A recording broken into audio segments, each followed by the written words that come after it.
ہمیں اپنے اعمال کی طرف دیکھنا چاہیے, اپنی حیثیت کو پہچاننا چاہیے. فجر سے جب ہمارے گھروں میں بیداری نہیں آئے گی تو آپ سعودیہ کو گالی دیں گے تو گالی آپ کے اوپر پڑے گی. پوری دنیا میں اس فلسطین کے معاملے میں اب تک عرب نے جتنی قربانی دی ہے کسی اور نے نہیں دیا ہے. سعودی عرب نے ایک بادشاہ کھو دیا ہے, وہ بھی ملک فیصل رحمۃ اللہ علیہ جیسا بادشاہ, اور 600 کے قریب سعودی فوجی شہید ہوئے ہیں, باقاعدہ ان کی لسٹ ہے 1967 کی جنگ میں, اور غذائی دوائی امداد جو پہنچ رہی ہے وہ آپ کے سامنے ہے. لیکن وہی ہے کہ ایک زمانہ آئے گا کہ لوگ دھوکے میں رہیں گے, سچے کو جھوٹا, جھوٹے کو سچا سمجھا جائے گا, اور کون سچا ہے کون جھوٹا ہے وہ بھی آپ کے سامنے ہے. تو یہ چند باتیں تھی اس موضوع سے متعلق کہ انبیاء کی مقدس سرزمین, ان کے مقدس شہر, اور اس کے بعد کس طرح سے معاملے کو الٹ پھیر کر کے پیش کیا جاتا ہے, اور کیا ذمہ داری ہے ہمارے اس مسجد کے تعلق سے کہ ہم کس طرح سے اس مسجد اقصی تک پہنچ سکتے ہیں بغیر اپنی اصلاح کیے. بغیر اپنی اصلاح کیے ہم آگے نہیں بڑھ سکتے, کامیاب نہیں ہو سکتے.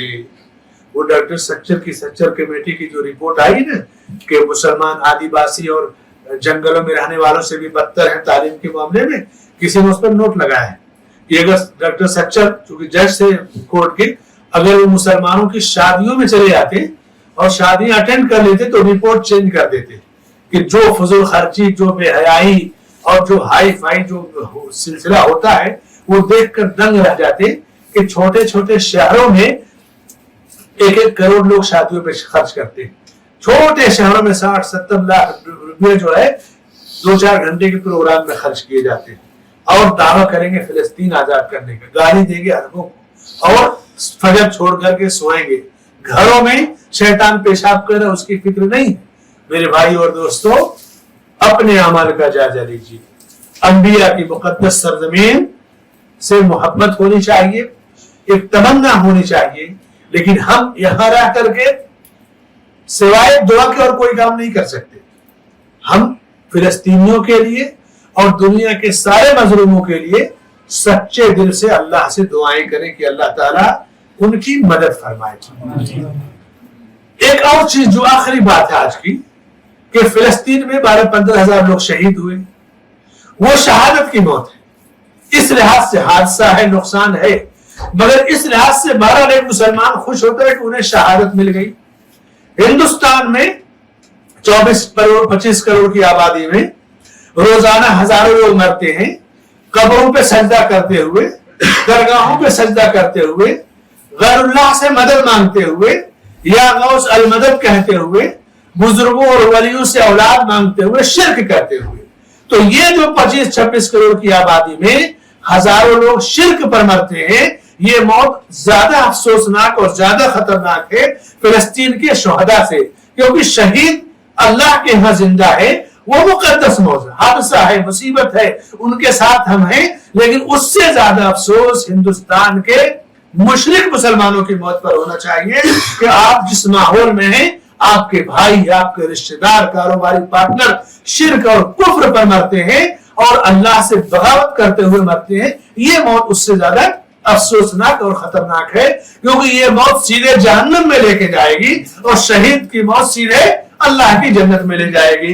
اللہ ہمیں علم نافع عطا فرمائے, عمل صالح کی توفیق عطا فرمائے, فتنوں کو پہچاننے کی اور سچائی اور حقیقت کو جاننے کی توفیق عطا فرمائے.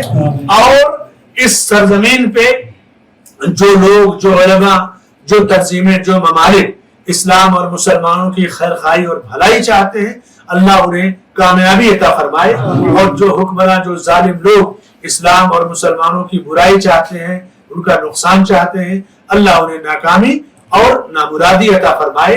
ہمیں علم نافع عطا فرمائے اور عمل صالح کی توفیق بخشے. آمین. وصلی اللہ علی نبینا محمد وعلی آلہ وصحبہ اجمعین.